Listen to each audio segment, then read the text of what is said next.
Hi friends, welcome to Y2K Samayal. இன்னைக்கு நாம பார்க்க போறது ஒரு எவர்கிரீன் ஸ்வீட் ரெசிபி. 90's கிட்ஸோட ரொம்பவும் ஃபேவரட்டான பெட்டிக்கடை ஸ்வீட் இது. இந்த ஸ்வீட்டை ரொம்ப ஈஸியா நம்ம செஞ்சிரலாம். இந்த ஸ்வீட் செய்யறதுக்கு அதிகமான இன்கிரிடியன்ட்ஸும் தேவைப்படாது.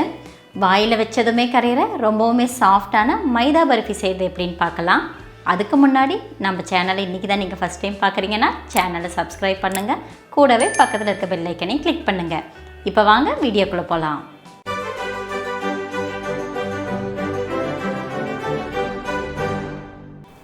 மைதா பர்ஃபி செய்யறதுக்கு ஃபர்ஸ்ட் ஒரு panல 1/4 கப் அளவுக்கு நெய் எடுத்துக்கலாம். நெய் நல்லா சூடானதுக்கு அப்புறம் அது கூட 1 கப் அளவுக்கு மைதா மாவு ஆட் பண்ணிக்கலாம். நெய் இந்த அளவுக்கு வேண்டாம் அப்படினு நினைச்சீங்கன்னா அதுக்கு பதிலா நார்மலா நம்ம குக்கிங்க்கு யூஸ் பண்ற ஆயிலை நீங்க யூஸ் பண்ணிக்கலாம். நம்ம ஆட் பண்ணியிருக்க மைதா நெய்யோடு சேர்த்து நல்லா மிக்ஸ் பண்ணி விட்டுட்டு 2 ல இருந்து 3 நிமிஷம் போல் நல்லா வறுத்து எடுத்துக்கலாம். மைதாவை ஆட் பண்ணதுக்கப்புறம் அடுப்பை லோ ஃப்ளேமுக்கு சேஞ்ச் பண்ணிக்கிங்க. நம்ம ஆட் பண்ணியிருக்க மைதா நெய்யோடு சேர்ந்து நல்லா உதிரியாகிற வரைக்கும் நம்ம வறுத்து எடுக்கணும். மைதாவில் பெரிய கட்டிங்க சேராத மாதிரி அதை நல்லா ப்ரெஸ் பண்ணி விட்டு வறுத்து எடுத்துக்கோங்க. இந்த அளவுக்கு மைதா வறுபட்டாலே போதும். இந்த ஸ்டேஜில் மைதாவை நம்ம எடுத்து தனியாக வச்சிடலாம். அடுத்தது அதே பேனில் 1 கப் அளவுக்கு சர்க்கரை ஆட் பண்ணிக்கலாம். கூடவே 1/2 கப் அளவுக்கு தண்ணி ஆட் பண்ணிக்கலாம். 1 கப் அளவு மைதாக்கு 1 கப் அளவு சர்க்கரை கரெக்டாக இருக்கும். நம்ம ஆட் பண்ணியிருக்க சர்க்கரை தண்ணியில் சேர்ந்து நல்லா கரையிற வரைக்கும் கண்டினியூஸாக நம்ம மிக்ஸ் பண்ணிகிட்டே இருக்கலாம். நம்ம ஆட் பண்ணியிருக்க சர்க்கரை கரையிற வரைக்கும் அடுப்பை ஹை ஃப்ளேம்லேயே வச்சு குக் பண்ணிக்கோங்க.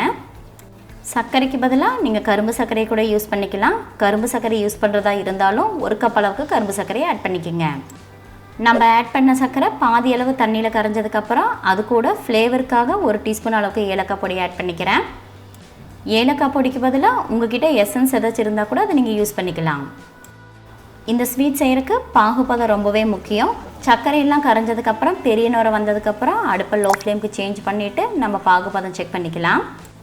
ஒரு கம்பி பதம் அளவுக்கு சுகர் சிரப்பு ரெடியானாலே போதும். பாருங்கள், பர்ஃபெக்டான கன்சிஸ்டன்சியில் சுகர் சிரப்பு ரெடி ஆகிடுச்சு.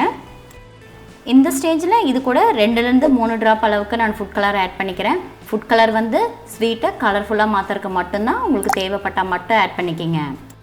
ஃபுட் கலர் ஆட் பண்ணிவிட்டு நல்லா ஈவனாக மிக்ஸ் பண்ணதுக்கப்புறம் அடுப்பை ஆஃப் பண்ணிவிடுங்க. அதுக்கப்புறம் நம்ம வறுத்து வச்சுருக்க மைதாவை இதில் ஆட் பண்ணி மிக்ஸ் பண்ண ஆரம்பிச்சிடலாம். மைதாவை ஆட் பண்ணும்போது கண்டிப்பாக அடுப்பை ஆஃப் பண்ணிடணும். சுகர் சிரப்போட சூடுலேயே மைதா மாவு வெந்தாலே போதும். ஏன்னா ஆல்ரெடி மைதாவை நம்ம நல்லா வறுத்து எடுத்துருக்குறோம்.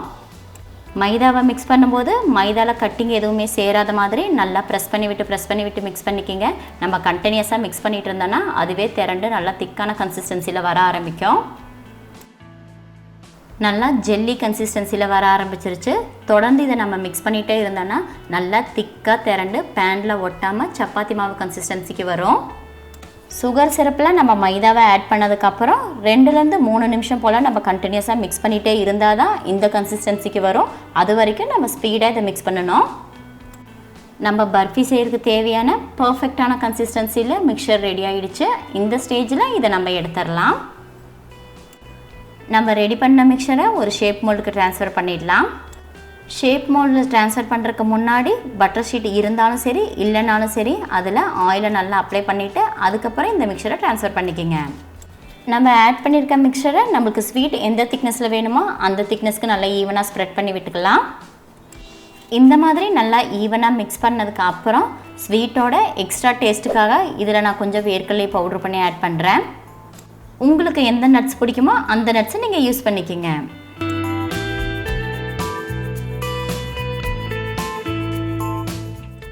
தேவையான நட்ஸை ஆட் பண்ணதுக்கப்புறம் அதையும் ஒரு டைம் நல்லா ஈவனாக ப்ரெஸ் பண்ணி விட்டுக்கலாம்.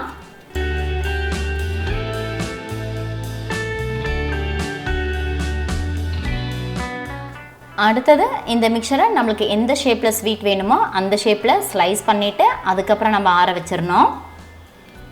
இந்த மிக்சர் ரொம்ப ஆறிடுச்சுன்னா இதை நம்மளால் ஸ்லைஸ் பண்ண முடியாது. அதனால் ஆறுறதுக்கு முன்னாடி இதை நம்ம ஸ்லைஸ் பண்ணிடலாம்.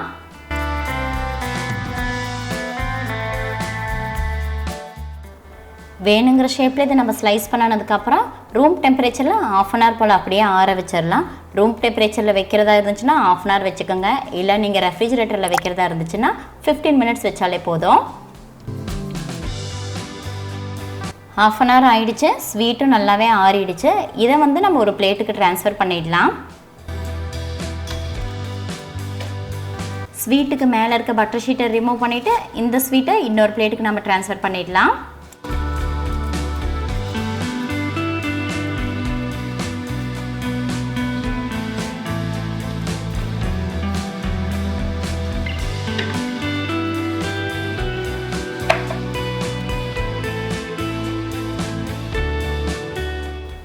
பர்ஃபெக்டான ஷேப்பில் ரொம்பவும் டேஸ்டியான மைதா பர்ஃபி ரெடி ஆகிடுச்சு. 90s கிட்ஸோட ரொம்பவும் ஃபேவரட்டான பெட்டிக்கடை மைதா பர்ஃபி ரெடி ஆகிடுச்சு. பழைய டேஸ்ட் மாறாத இந்த மைதா பர்ஃபியை ஒரு ஏர்டைட் கண்டெய்னரில் போட்டு ஸ்டோர் பண்ணி வச்சிங்கன்னா ரூம் டெம்பரேச்சரில் வச்சா 10 நாள் வரைக்கும் ஸ்பாயில் ஆகாது. ரெஃப்ரிஜிரேட்டரில் வச்சிங்கன்னா 15 நாள் வரைக்குமே ஸ்பாயில் ஆகாது. சின்னவங்கள்லேருந்து பெரியவங்க வரைக்கும் எல்லாரும் விரும்பி சாப்பிடக்கூடிய வாயில் வச்சதுமே கரையக்கூடிய இந்த மைதா பர்ஃபி ரெசிபியை நீங்களும் ட்ரை பண்ணி பாருங்கள்.